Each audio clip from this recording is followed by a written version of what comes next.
Of all the useless introductions I've ever given, this would top the list. I just wanted to say one thing to set this little talk the Secretary of State's going to give up. More than 40 years ago, when I met Hillary, she was already sort of a walking NGO.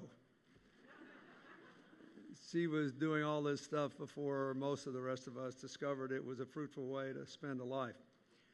And as Secretary of State, she has done an enormous amount to extend the diplomatic efforts of the United States into not just stopping bad things from happening or diffusing crises or dealing with all the things that she'll have to deal with today as soon as she leaves us, which means she may drag out her remarks a little bit to avoid having to face some of them. She tries to make good things happen, especially in this space we're discussing today. I don't think any American official has ever done more to try to raise the issues of girls and women around the world and what dealing with this means for the future peace and security and prosperity of the world. And for that reason, more than any other, I am very glad that she could join us here this morning. Thank you very much. Good morning. Good morning. Thank you all very, very much. Good morning. It is, thank you, thank you, thank you. Thank you all, thank you. Thank you.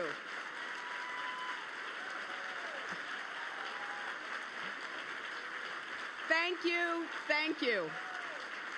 Well, it's good to be among so many friends.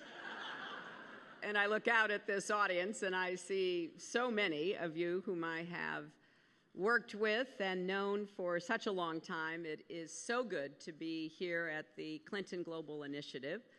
I would be absolutely crazy to try to recognize anyone in this audience, but I do want to say how pleased we are to see John and Annie Glenn here today.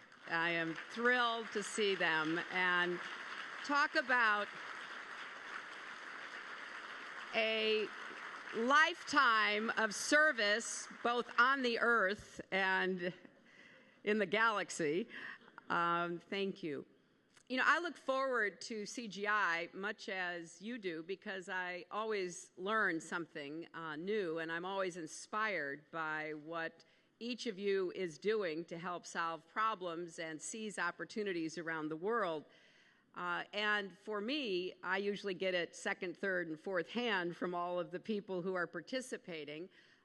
But I know the impact that CGI has because it certainly has had an impact on how I've tried to think about the development work and the partnerships that the United States needs to have around the world. I don't need to tell you this is a time of such great change. New technologies are transforming how people everywhere work, learn, and communicate. Demographic shifts are remaking societies with huge numbers of young people in some places and disproportionate numbers of older people in others. The democracy movements that have sprung up worldwide create exciting possibilities for countries that have been ruled for years by dictators, but they also pose, as we have dramatically seen, great challenges as people grapple with how to turn their democratic ideals into functioning governments and prosperous economies.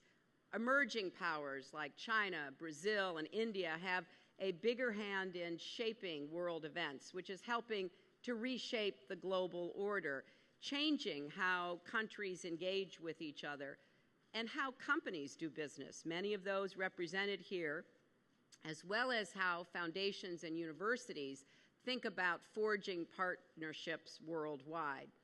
Now, in the face of all this change, those who care about having an impact on the world have to do two important things at once. We must think and act innovatively and be willing to change ourselves to keep pace with the change around us.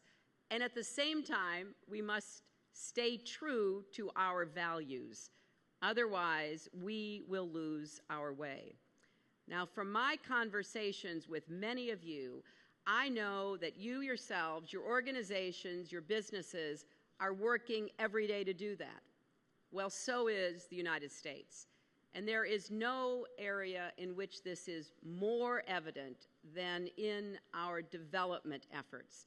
And that's what I want to talk with you briefly about today, because it dovetails with what CGI really represents. Now, I know effective development is close to the hearts of many of you in this room, and it's close to my heart as well. As Bill said, it's something that I've worked on my entire adult life, and I've certainly spoken here before about how vital it is to our national interests and to our efforts to build a world that is more stable, more prosperous, and more free. And so the Obama administration has elevated development as an essential pillar of our national security alongside defense and diplomacy. First thing I said upon becoming Secretary of State is that we could no longer have defense over here with our military, the most extraordinary young men and women in the world, but we needed to integrate defense with diplomacy and development. And we also had to change the way we did both diplomacy and development. Respecting development first, because while we had achieved strong results in some places, we were certain we could do better. Second, because true transformation comes only through sustainable strategies. And too often in the past, we had focused, understandably, on the urgent and immediate at the expense of the long term. Third, because the landscape of development has changed. The strategies that we had used in the past were no longer sufficient. Consider this. In the 1960s, official development assistance from countries like the United States represented 70% of the capital flows going into developing countries. Since then, we've increased our development budgets, and yet even with those increases, development assistance now represents just 13% of capital flowing into developing countries, because the amount of investment, trade, domestic resources, and remittances to those countries has skyrocketed. Now, that's a good thing, and it means we have to spend development dollars differently, which I'll return to in a moment. Further, the number of recipients of development assistance with the capacity to design and implement their own development programs has grown considerably. So we have to ask ourselves, how do we take advantage of that capacity and reinforce it? New partners have become involved in development, including former recipients of aid who are now new donors themselves. And how can we help them contribute to effective common solutions? Massive political change is unfolding in several places where we work. How can our development assistance help drive that change in the right direction? Now, these are some of the questions that we have asked ourselves from the start of this administration, and today I want to talk to you about what we've learned and how we're applying those lessons to our development work around the world. And I want to talk about the challenges that still remain and how all of you can help us solve them. I'll focus on three overarching objectives of this administration's approach. The first is we want to move from aid to investment. When development assistance represented a much greater portion of a country's resources, we had to be smart about how to use it, no question. Yet the situation was often more stark and less complex. People needed food and medicine and schools and wells and power in order to develop. and assistance was one of the few and only ways they could get it. But today, with so many other resources flowing into developing countries, development assistance can and should play a different role. We have to think differently about how it fits into a more dynamic economic picture and how it can be a catalyst for economic growth and self-sustaining progress. For example, there are risks that discourage companies from doing business in developing countries. And I heard yesterday at the opening plenary that Jim Kim really made a most generous and important offer. Companies should go to the World Bank and ask about risk assessment. That's what the World Bank does for every country in the world. Well, you can also come to the State Department. We do the same. And through our development programs, we can help to mitigate and reduce investment risks. There are structural barriers that prevent citizens from contributing to their economies, like outdated land tenure laws, the lack of access to education. And through development, we can help development organizations and private sector interests tackle those problems. USAID and the Millennium Challenge Corporation, for example, assist on strategies to strengthen property rights and expand schooling, and can work in partnership with private sector partners. There are many entrepreneurs in developing economies who are ready to launch new businesses, but first, they need access to credit. We can help more domestic and international financial institutions provide it, such as through loan guarantees by the U.S. Development Credit Authority and the Overseas Private Investment Corporation. In the 21st century, the work of development must include all this and more. We're not only providing aid to people in crisis, we are making strategic investments, some of which may pay off right away, but others further down the road in stronger communities and long-term economic growth. One example of this, aid to investment approaches in Haiti, which you may hear more about today when my Chief of Staff, Cheryl Mills, speaks. 5 months ago, a shipment of sewing machines was unpacked at the brand new Caracol Industrial Park in northern Haiti. The first tenant was the Korean apparel company, Saya, one of the largest garment manufacturers in the world. Today, that factory has 800 employees, most of them women who have never had a formal sector job before. Many are graduates of a new vocational training center nearby. By the end of the year, Saya will nearly double their employees, and they're on track to reach their goal of creating 20,000 jobs by 2016. Additionally, a new power plant opened this year to serve the industrial park and surrounding communities. 9 buildings, including factories, warehouses, and offices, have been built, and more are under construction. A second tenant, a Haitian company, has just moved in. Now, this is part of a much larger coordinated strategy between the government of Haiti, the Inter-American Development Bank, and the United States government and the private sector to create access to jobs, housing, electrification, transportation, and agricultural development. And these types of investments, when married with the entrepreneurial spirit of the Haitian people, are helping to catalyze growth in Haiti's north. Now, I have to say this was controversial. When Cheryl and I first started working on this, there were a lot of development professionals and experts who really were quite concerned and even skeptical. But you cannot have development in today's world without partnering with the private sector. And that has been our mantra, and we are now creating examples.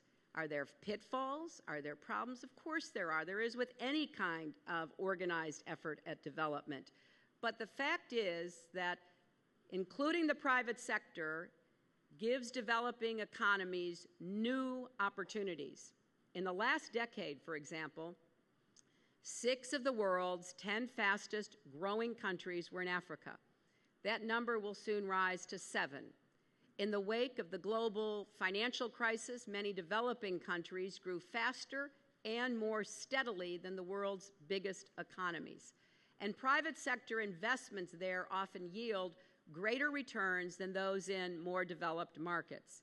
In a few areas in particular, infrastructure, energy, and agriculture, development intersects with business opportunities. And the State Department is working to get more American companies invested in those fields in developing countries. Now, wise investors, of course, choose their investments carefully, and they manage for risks. And when a particular investment is not producing the projected returns, they have to make the tough decision about whether to modify or eliminate it. All this must be true in government-sponsored development aid, too. We need to be as rigorous as possible about producing tangible results. The second objective of this administration's approach to development is what we call country ownership. Now, that's a phrase people use a lot in development circles without always being clear about its meaning. So let me be clear about what it means to us. It doesn't mean some things that people immediately leap to. It doesn't mean, as some have feared, that donors are supposed to keep money flowing indefinitely while recipients decide how to spend it. It doesn't mean government-run, freezing out civil society groups and faith-based organizations. And country-owned certainly doesn't mean that countries are on their own. To us, country ownership means that a nation's efforts are increasingly led, implemented, and eventually paid for by its government, communities, civil society, and private sector. Now, to get there, we all have to play our part. A country's political leaders must set priorities and develop national plans to accomplish them with input from their citizens. They must follow through on those commitments and hold themselves accountable. And donors, like the United States, must be willing to follow our partner countries' lead. Now, at times, that will mean setting aside our own policy preferences or development orthodoxies. Developing countries have access to evidence-based analysis and best practices, so they're engaged and equipped to decide what will work for their country, and we have to promote that so that they begin to take this responsibility and accountability. Country ownership is also about funding. We aim for nations to be able to pay for more of their own development. But more than that, it's about countries building the capacity to set priorities, manage resources, develop their own plans, and carry them out. And we can all agree that should be the goal. Now, progress is already occurring. For example, several countries have taken greater ownership over their health care systems. Sierra Leone has enlisted more than 1,700 women to serve as health monitors, checking up on local clinics and reporting problems back to the National Health Ministry. The government of Botswana now manages, operates, and pays for their national HIV treatment programs. And with our support through PEPFAR, it's working with American universities to build a medical school that will train their nation's next generation of healthcare workers. In India, when the National AIDS Control Program was launched 6 years ago, half of its budget came from outside donors. Today, less than 1/5 does. The Indian government covers the rest.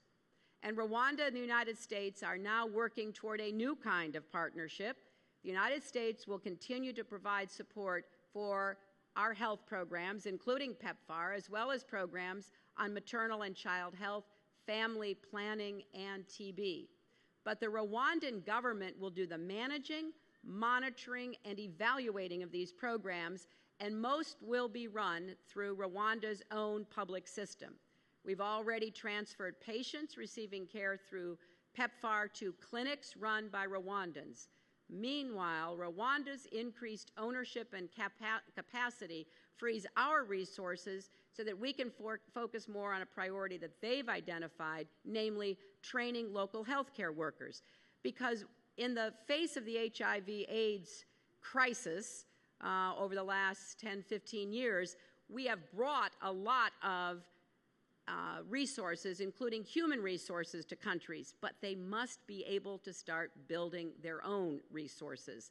Now, because of partnerships like these, we are establishing a new Office of Global Health Diplomacy at the State Department, which will coordinate our diplomatic engagement and provide our ambassadors with the tools and information they need to have a greater impact where the real healthcare work is happening on the ground.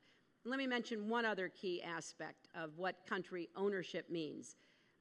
It means ownership by the whole country, men and women. A growing body of evidence proves what is intuitive. When more women enter the workforce, it spurs innovation, increases productivity, and grows economies. Families then have more money to spend, businesses can expand their consumer base and increase their profits. In short, everyone benefits. Now, country ownership naturally leads to our third goal, putting ourselves out of business. It still surprises me that this is a controversial thing to say. It shouldn't be. Around the world, I hear from leaders who know that ultimately it must be their responsibility to provide economic opportunity, health care, good schools for their people. And they do not want to turn to other nations forever to help meet those responsibilities. And frankly, I look forward to the day when our development assistance will no longer be needed, when it is replaced by strong public institutions and civil societies, when private sector investments and trade are robust in both directions, and people have the chance, through their own hard work, to build better lives for themselves and their families.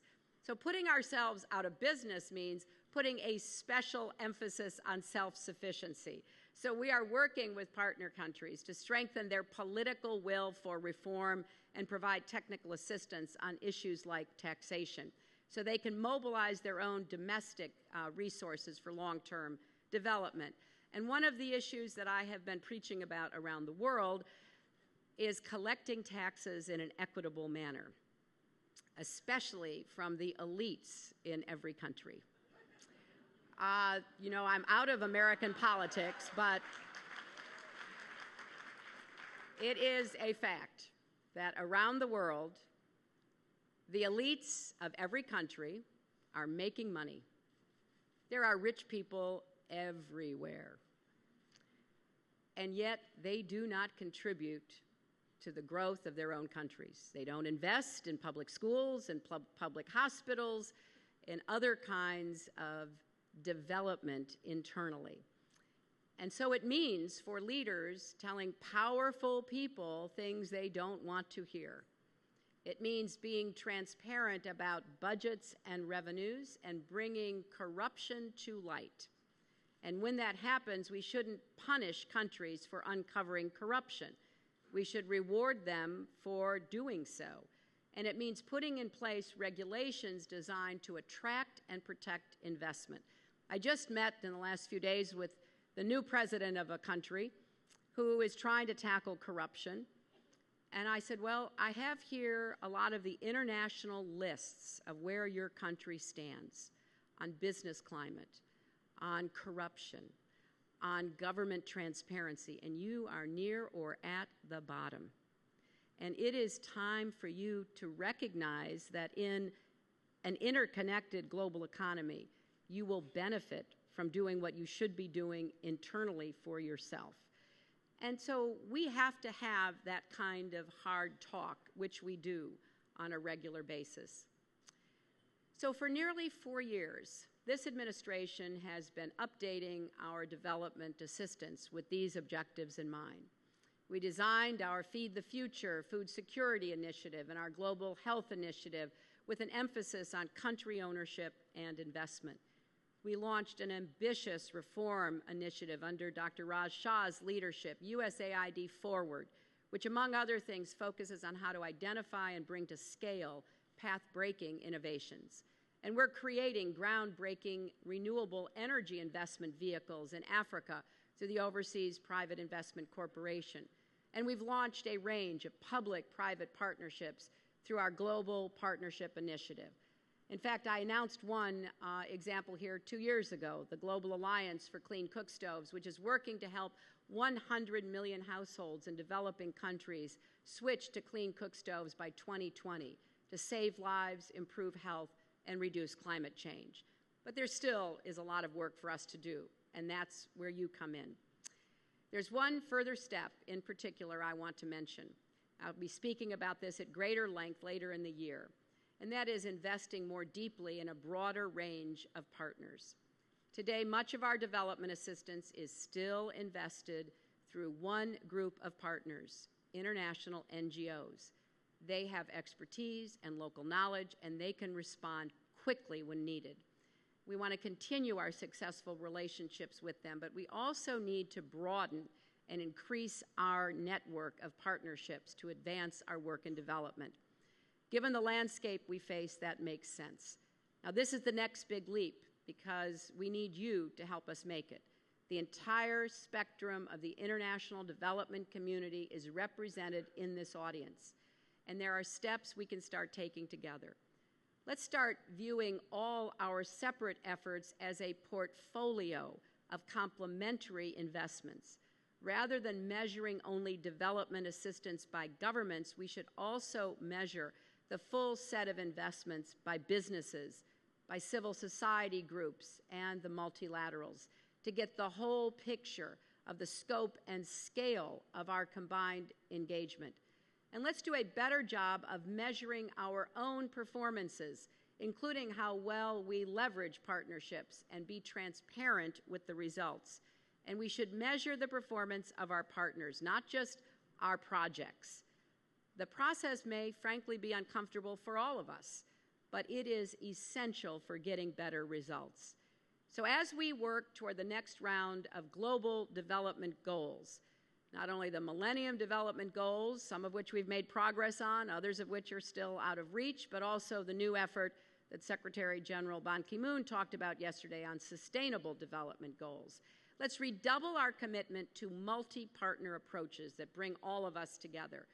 Increasingly, as everyone at CGI knows well, our goals and efforts overlap, and we should deepen our cooperation. Now, all of the work I've described briefly today reflects America's enduring commitment to help more people in more places live up to their God-given potential, to chart their own destinies and realize the full measure of their human dignity. You know, dignity is a word that has a lot of resonance in development. It may mean different things to different people and cultures, but it speaks to something universal in all of us. As one Egyptian observed in the wake of that country's revolution, freedom and dignity are more important than food and water. When you eat in humiliation, you can't taste the food.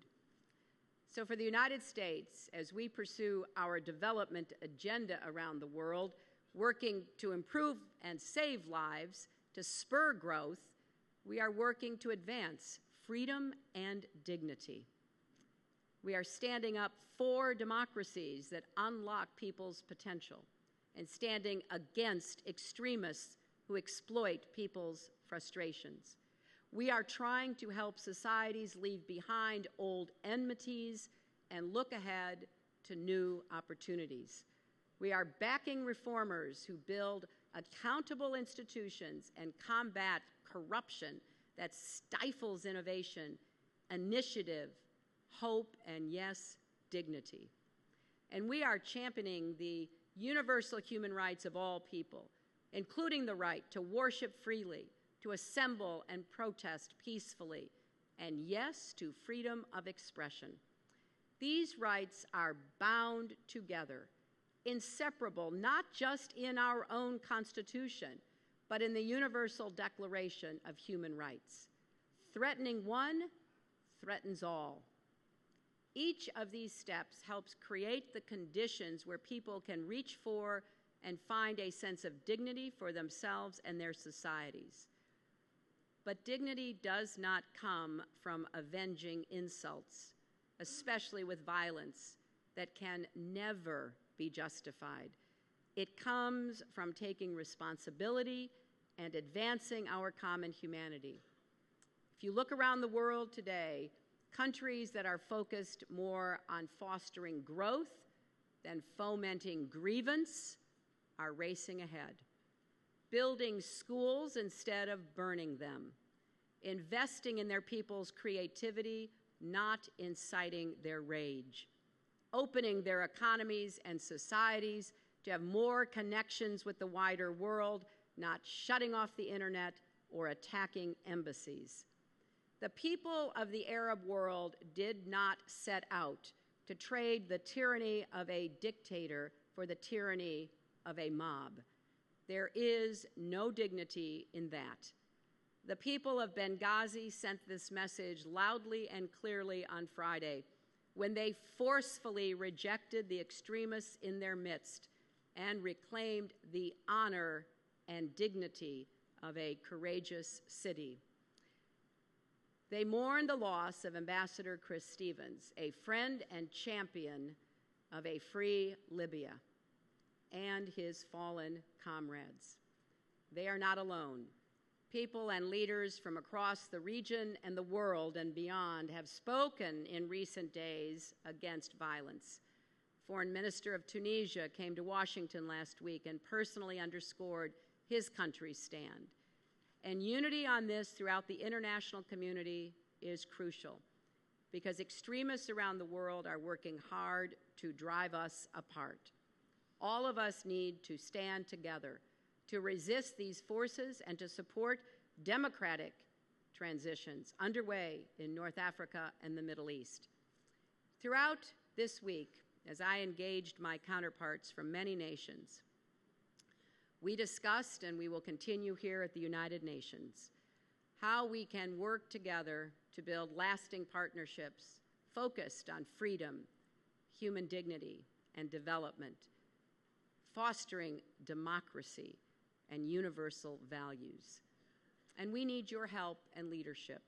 Citizens, businesses, NGOs, nonprofits, the faith community, everyone, we are called to this great cause of the 21st century. Here at CGI, you are standing up for what we need more of in the world.